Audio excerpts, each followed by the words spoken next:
We have had a myriad of Drag Race winners at this point, enough that we could have an entire season dedicated to seeing them come back and compete for a second crown. But what I realized, especially over these last couple of seasons, is that there tend to be some controversial winners. I took a look back and actually saw something a little bit surprising when looking at who Drag Race chooses to be the winner of the seasons. So today, we are going to go through a history of who won each season and look at the question of, were they the best? What are some reasons why they did win if they didn't end up being the best of the season? We're going to go through all of this, and we'll talk a little bit about some seasons that had some blowback and maybe why that was, and it's just going to be a nice little history of our winners. And this video was inspired by, and this account actually really helped me with my research, Drag Race Statistics on Instagram. They are my favorite Drag Race account, and they were releasing like PPE scores for all of the seasons. And I was really starting to think like, some of these winners didn't have the best PPE score. So why did they win? What were the factors that led to them winning? And that's really where this video came in to be. So if you like looking at different facts and different fun little things about Drag Race, please go follow Drag Race Statistics. They are such a good account. Before we get into it, I do want to highlight, we're going to be talking about RuPaul-led seasons in this video because I do think that is a big factor. Once you get other countries involved and other production companies, things shift and change. So we're going to be talking about RuPaul-led seasons. But if you want to hear me talk about some more international seasons, you can check that out on my Patreon, where I will be having 2 podcasts running simultaneously. One, starting with Drag Race Thailand. I'm going to go back and watch a lot of these international seasons that I've missed throughout the years and break them down, talk about them with some fun special guests. And then I also have one talking about UK4 once that starts up. So I also have a fun guest, someone that you all love and has been on this channel a lot. Miss Bootsy and I will be talking about UK4 on my Patreon and her Patreon. So if you liked our little series about All-Star 7, have no fear. It will continue over there. So go check that out if you are able. Really would appreciate your support and have some really fun things on there to check out. But now that that's the little self-promotion is over, we can get into this video. So if you were a little bit confused by the description, we're going to start with season 1, and I think you'll catch on pretty quickly. So looking at season 1, we see that the top 3 queens when it comes down to points per episode are Nina Flowers, Ongina, and then Bebe Zahara Benet. So points per episode literally just means you get points per episode based on how you place, whether you get a win, high, safe, low, bottom, eliminated, all of that. And then they just take the average of how many episodes you were in. So that's points per episode. I feel like it's pretty, easy to understand. It's been around for a while now. So points per episode, in first place, we have 7.8 with Nina Flowers, but our winner is actually in third place with 6.5 points per episode. This is kind of the first thing we're going to see where the queen who did, on average, the best by numbers, which, let's be real, does not really matter fully. We know that sometimes queens get different placements that they don't necessarily deserve, but the narrative that the show is telling us is Nina Flowers did the best. So why did she not win, but Bebe Zahara Benet did? And this one, I think, is a very, easy answer. Bebe, I think, genuinely did a really good job on season 1. I think especially for a show that is just starting to become a thing, it's a very first season. Obviously, there's going to be a lot of blowback in 2008, 2009 about having drag queens on television, even if it is just on a gay network, which was Logo at the time. I think having the most conservative queen win makes sense. Bebe's drag is not, as avant-garde as Nina. It's not as androgynous and gender F as Nina's was. And I genuinely think Bebe had a much more palatable drag style for the time. To people that are watching who maybe don't know a lot about drag or don't go out to drag shows, someone like Bebe is going to be more palatable or easy to root for than someone like Nina, whose ideas are just a little more out there. And as we've seen as the show has gone on, with queens like Yara Sofia, like Milk, like Evie Oddly, that line keeps getting pushed and pushed and pushed.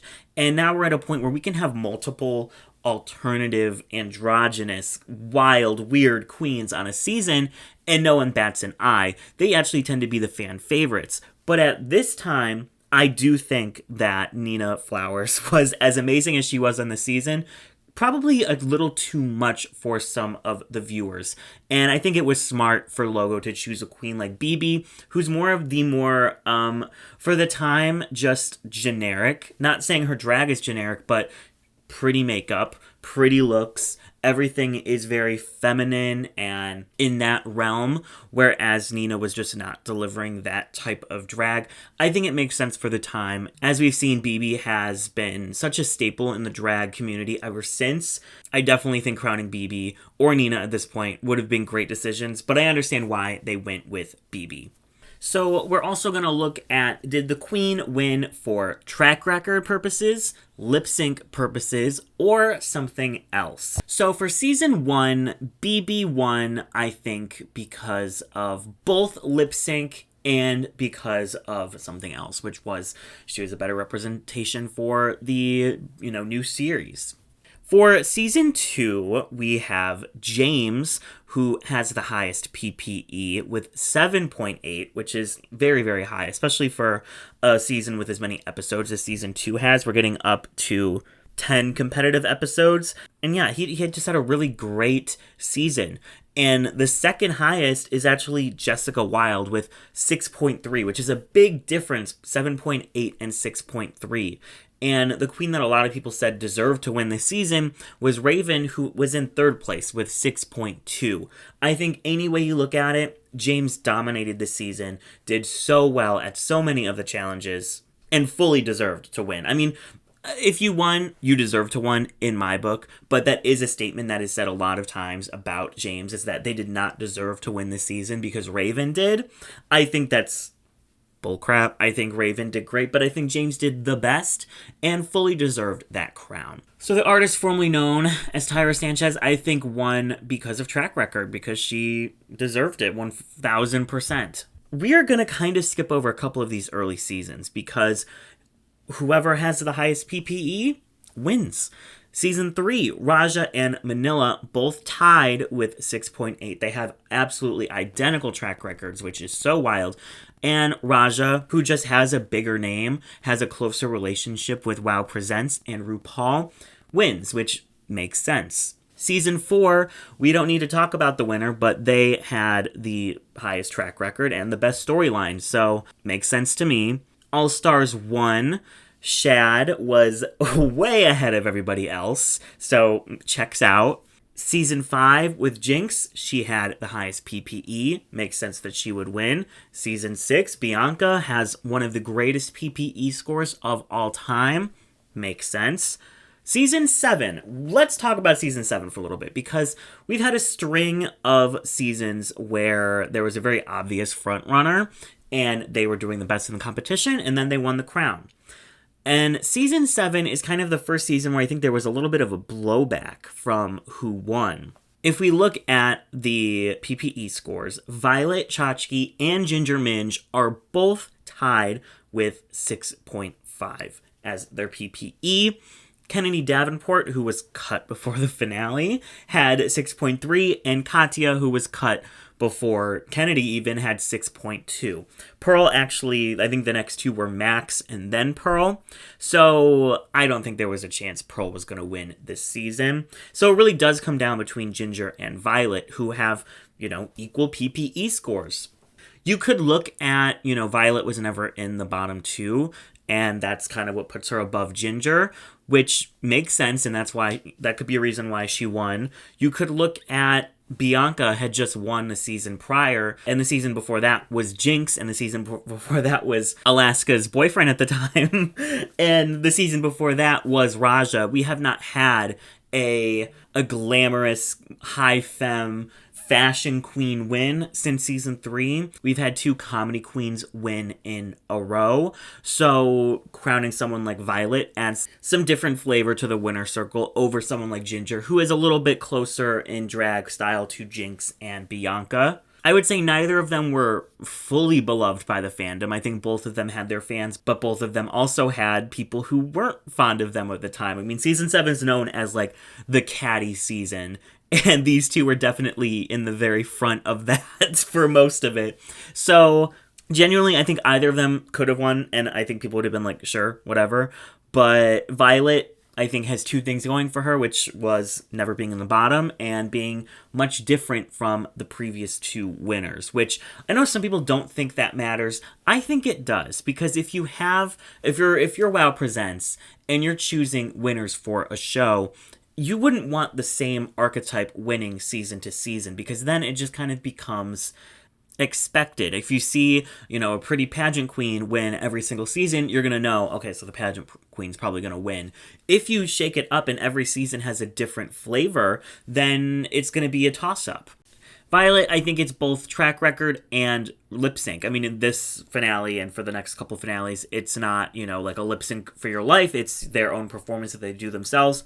I think Violet had the best one. So I think that definitely also led to at least a portion of why she won. Season 8 is a little bit not as interesting. First place is Kim with 6.5. Second place is Bob with 6.4, which, looking at it is really not that much of a difference. Bob had 1 more win than Kim did. Bob got 3, Kim got 2, but then was in the bottom where Kim was never in the bottom. So for this one, I kind of think it really is like when you watch the season, Bob the drag queen won the season. She dominated so many challenges. She dominated the confessional. She had so many of the most memorable moments.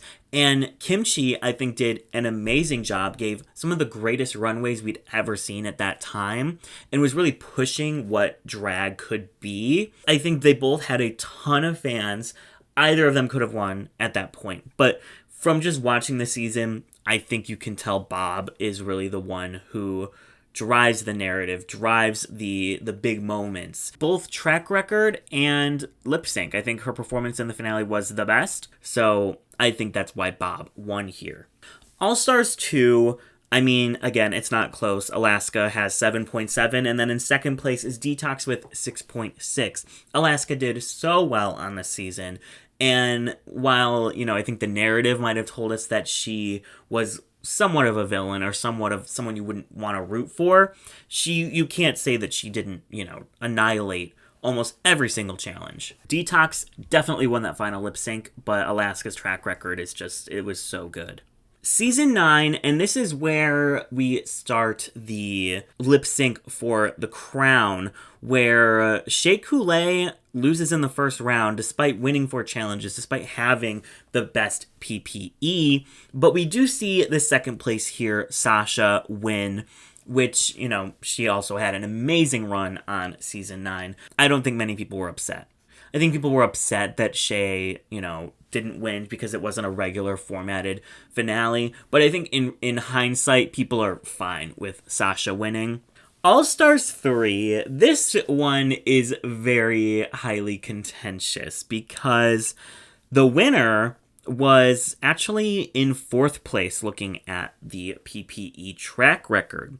So this is the first one where I really think they threw that out the window. They did not care. And I really think it comes down to other factors. I think if Dela made the finale, Dela would have won. I think if Shangela got voted in by the jury, Shangela would have won. And then you look at Trixie versus Kennedy. Kennedy won the lip sync. Trixie still wins. I think that has to do with, 1, the fandom not liking Kennedy Davenport on season 7, and I think the fandom did kind of come around to her on All Stars 3, but they still weren't fully there like we are now. That definitely has a factor. Another factor, Trixie Mattel is a huge name in drag, Right now, she is the most followed queen from the entire franchise. Putting a crown on her head is great for the franchise. It's great to have such a big figure in their winner circle. And as someone they can bring back for, other seasons when they have former All-Star winners crown the next queen and things like that. Making sure that it's her that will come back is going to bring in ratings and it's going to bring in buzz to the show. And, looking at it, Trixie had 2 points more than Kennedy did in their PPE. So I do think under the circumstances, it does make sense that Trixie would win. It does suck that, 2 queens like Dela and Shangela both get kind of shafted. At least Dela's was on her own volition. But Trixie, at that point, I completely understand why they chose her to win over Kennedy. But this is kind of the first instance where a queen who is like nowhere near even the top 3 of the season when it comes to track record actually comes and wins the season. But as we will see as we move on, this will become more and more prevalent. Season 10, we have a tie between Aquaria and Eureka with a 6.3. And I think looking at that finale, it was pretty close between the two. But as we talked about in my season 10 Riggery video, they edited, certain mistakes that Aquaria made in front of that live audience out of the episode completely, which makes me think they wanted Aquaria to win fully over Eureka. And I think that has to do with the fact that a lot of the big fights and the nasty moments and the ugly moments on the season were surrounding Eureka. She was, fighting with the Vixen like every single episode. And especially in the reunion where, Vixen walking out, I think Vixen was right is the sentiment now, but that really started when that reunion aired and people saw how Eureka really got off scot-free from RuPaul and from the producers while the Vixen got all of the repercussions of their feud, and people weren't cool with that. So I think that after seeing that reunion, after really, starting to dissect what had happened between the Vixen and Eureka, not as much as we have now, and where we're at now, where I think the fandom really does appreciate what Vixen was saying and are on her side for the most part about what happened on season 10. At that point, we were still getting there. Looking at a queen like Aquaria, who, had some fights early on in the season, but really does have an arc where we see her get kind of a redemption moment as the season goes on, and we see more layers of her, and we see her do well in challenges you wouldn't expect, and she's such a huge name on Instagram.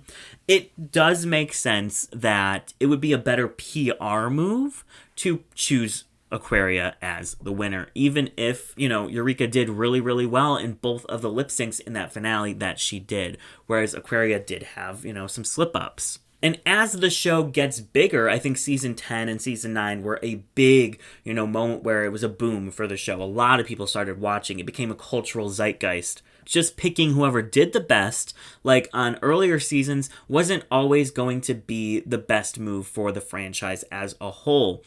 And I think it also becomes predictable because if you go into the finale knowing who did the best, you can kind of assume they're going to win. That's why I think the lip sync for the crown, while maybe it doesn't hold up anymore, at the time was a really, really good shakeup for the show and added some really great tension and drama to the finales, where usually you just be like, okay, who did the best? Let's move on. So, All Stars 4, one of the most contentious finales of all time, we get our double win. And I think this is the moment where the show really just throws everything out the window and is like, we just want to make moments. We want to make good TV. And we don't care if whoever deserves to win doesn't win. If we look at the PPEs for that season, Manila is up there because she slayed, but the top 2 were Trinity and Mo Hart.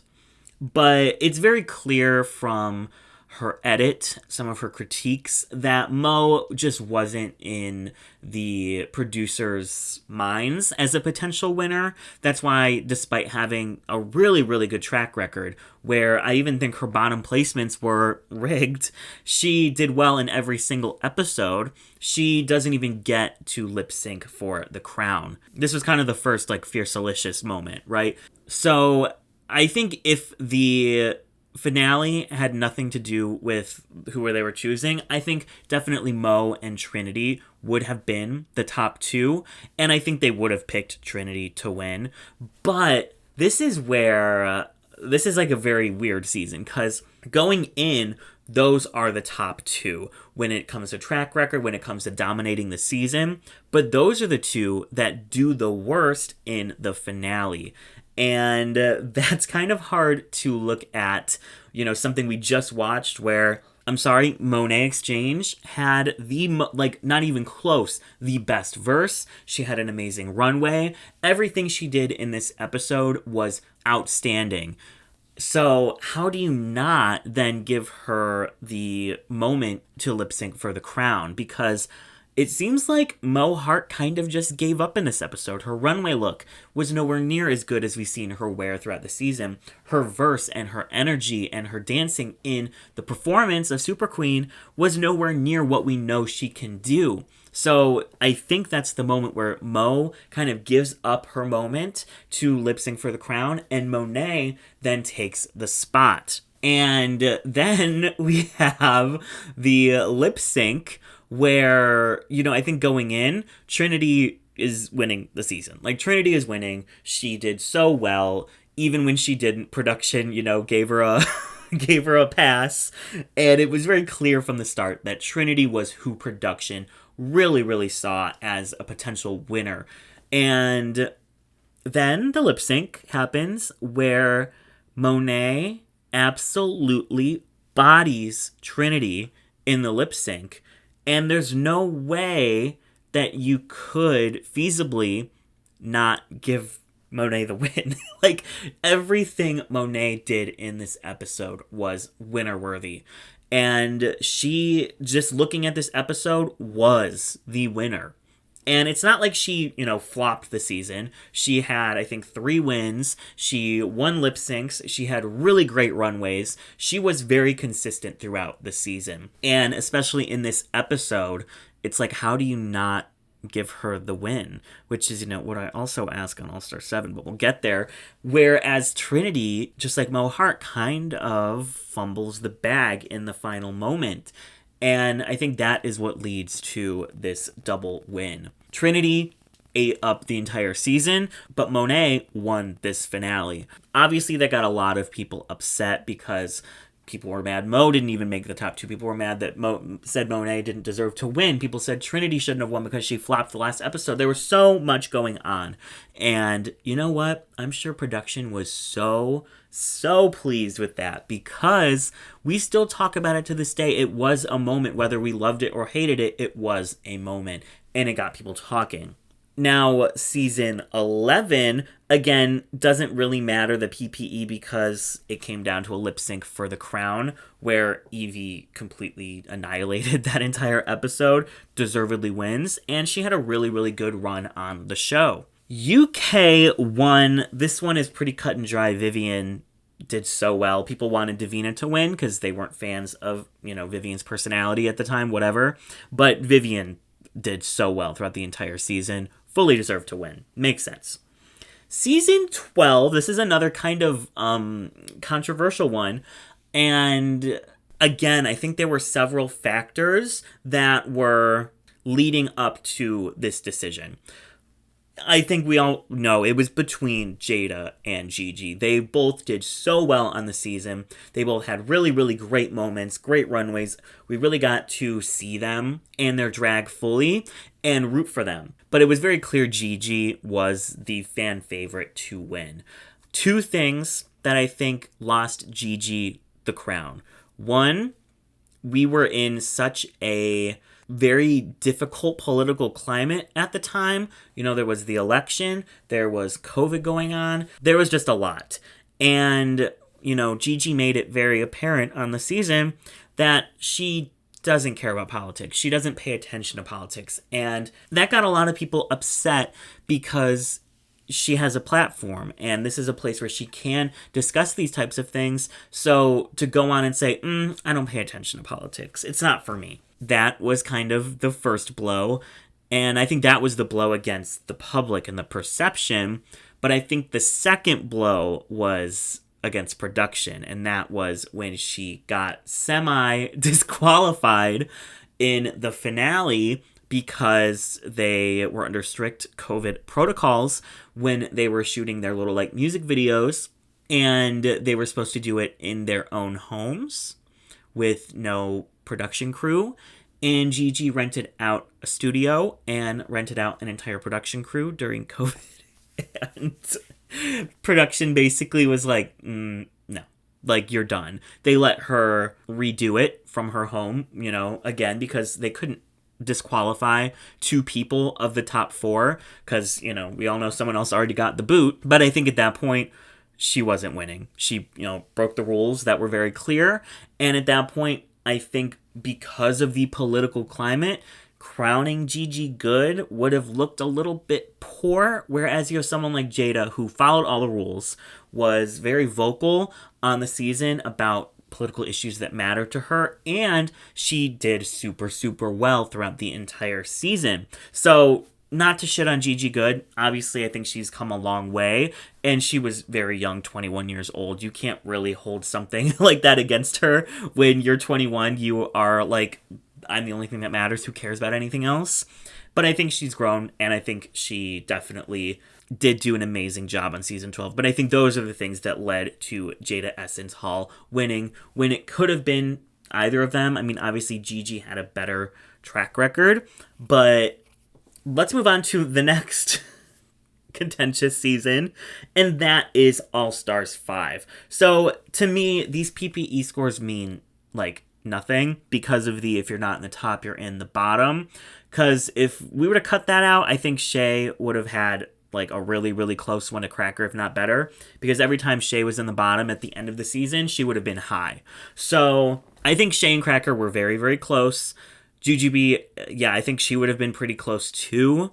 But to me, this one cared less about the track record and more just about the storylines of the season. I think a lot of people were rooting for Jujubee. Some people were rooting for Shea, and at the time, no one was rooting for Cracker. Like, Cracker, her storyline was just so weird, and, watched the rigor of All Stars 5, so much of what happened with Cracker on that season was cut out in order to keep her winner chances, higher.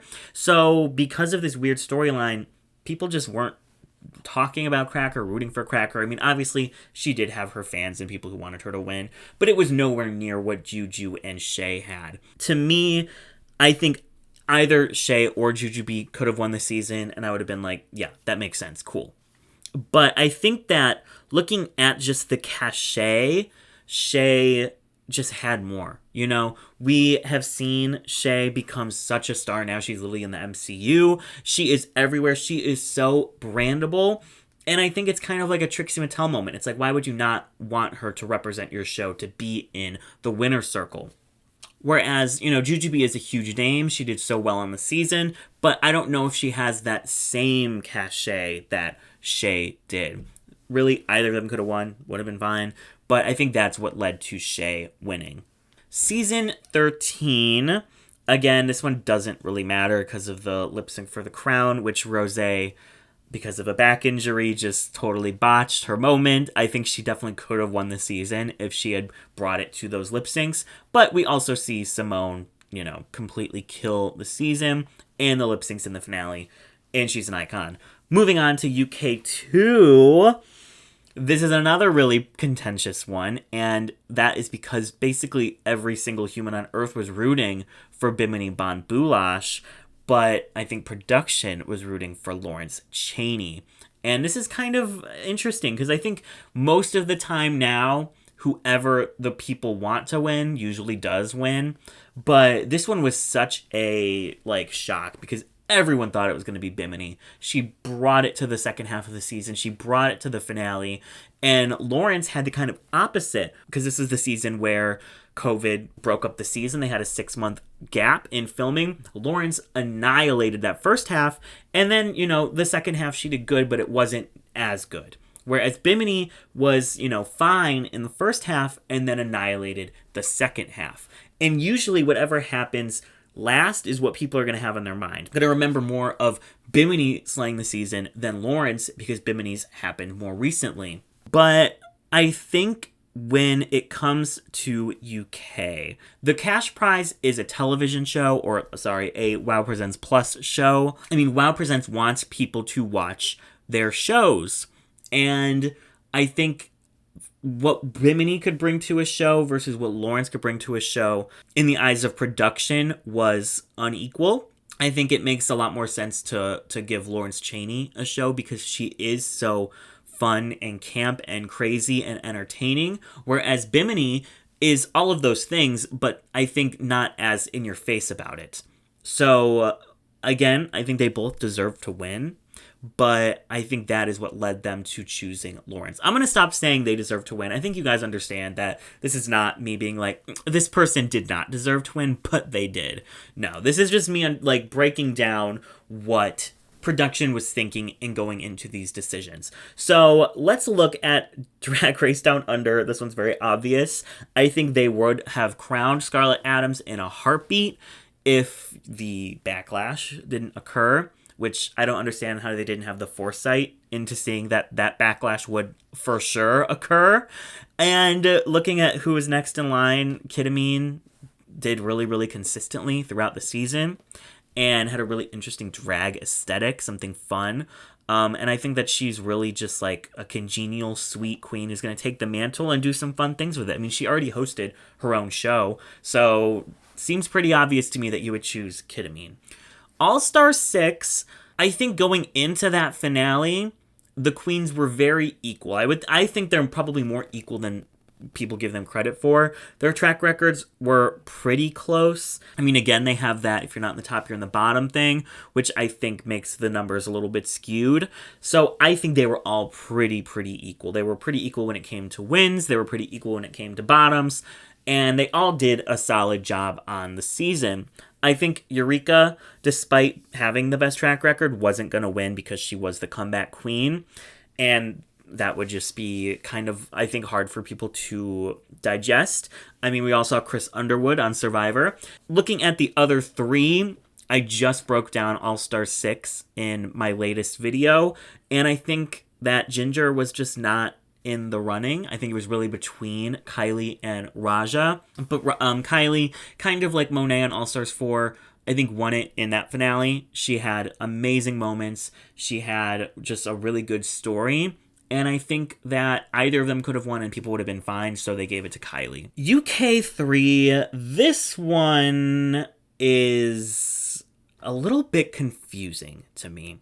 Because watching the season, and I don't really like this season, to be completely honest, this season felt like a two-horse race between Kitty and Ella, especially for the second half of the season. Then Crystal Versace does really, really well in the finale.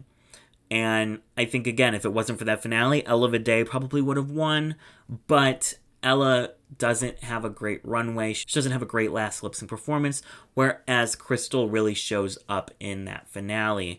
And again, I think sometimes production likes queens more than the fandom does, and it was very obvious production loved Crystal Versace, literally from moment one. I think that has something to do with it, that production really, really liked her, and that Kitty Scott Claus was too similar to Lawrence Chaney. To be completely honest, I think that is why. I think that if Ella Vidae isn't winning because of the finale, you have to look at Crystal versus Kitty. And Kitty and Lawrence have very, very similar drag styles, very similar personalities. And like I said, you're not going to want to crown two queens in a row that are very, very similar. That just hasn't happened, especially in modern day. I think that is what led to Crystal Versace winning. Season 14, Willow Pill annihilated. She was the fan favorite. People loved her. She was so consistent throughout the season. It just makes sense. I think Camden definitely was close to winning as well. She had a better track record. She had more wins.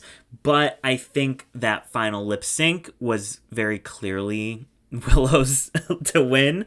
And Camden kind of lost it there. I think that they were pretty neck and neck for that finale, but Camden lost it in the final lip sync. UK versus the world. If it couldn't be Pangina, if it couldn't be a bag of chips, I guess it makes sense that it was Blue Hydrangea. And honestly, watching that final episode, the lip sync for the crown thing, I think it should have been Baga versus Blue in that final 2, lip syncing for the win. And despite Baga, I think, having a bigger name, she gets cut.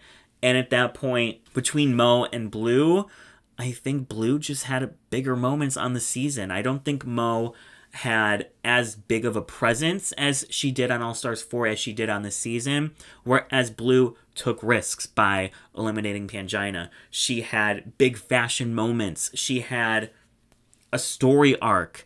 And I think all of that lended to her winning. And I do think she did better in that final lip sync. All Star 7, the most recent one, and this one is highly contentious because of the lip sync for the crown moment. Monet had the better track record when it came to consistency. Jinkx, wasn't that far behind. She was only 2 points behind. It really wasn't that big of a difference. But Jinkx lost that lip sync, and Monet won it. But at the end of the day, Jinkx is just a bigger name to have as your all-winner. And I think she had more of the audience on her side. And that's what wins you on this show. If the audience likes you, if production likes you, then, sometimes that's all you need to win. And with the fact that she won the most challenges, with the fact that she, redeemed her runways and she, did so many great things on the season, I think that is all what led to Jinkx Monsoon winning. And that is where we're at. That's the last season where RuPaul is a judge that we crowned a winner. And, looking at the breakdown, early on, basically pre-VH1, the person besides season 1, the person who wins is always the person who does the best. And then we kind of see that shift, especially with Trixie on All Stars 3, Monet on All Stars 4, and then we just keep that consistency up. In the last couple of years, basically since All Stars 4, the person who won was never the one who did the best, except for the Vivienne on UK 1. So I think it matters less about the track record now, and what matters more is, 1, how marketable you are, 2, production like you, and does the audience like you, and 3, what are you going to do with that mantle when you win? Are you going to, go out there and do stuff and make a good name for the show? I think all of those things matter more now than track record. And, if we were to have the, number 1 queen track record icon of every season win, our winner circle at this point would look very different. So tell me your thoughts. What do you think? Also, I know that this comment section is going to be a cesspool for some racism and some transphobia. I'm aware of that, and I will be watching it with a very close eye. If you say shit, I will delete it. We are not doing that on this channel in these comments. I have offered a myriad of reasons why people could have won this show and why they did win this show that are not racist and not transphobic. So why don't you stick with those and not even mention that other shit, because I really don't think that is true and I don't think it matters. Do not even bother, because I will be snatching that comment in a heartbeat. It will be gone. Thank you all so much for watching. Make sure to subscribe and push that notification bell if you want updates on whenever I post a video. And I want to give a special thank you to the first people to sign up for my new tier on Patreon. Thank you so much, Crimson, Jack, Ryan, and Seth. I appreciate you guys so much. Again, I have so many cool things coming to my Patreon, so if you need a new podcast, if you need to hear about some drag race in your day, go check that out. I'm very excited to talk some more shit with Woodsy. Here are the links to all of my social media accounts, and I think that is all for today. Thank you guys all so much for watching, and I will see you all in the next one.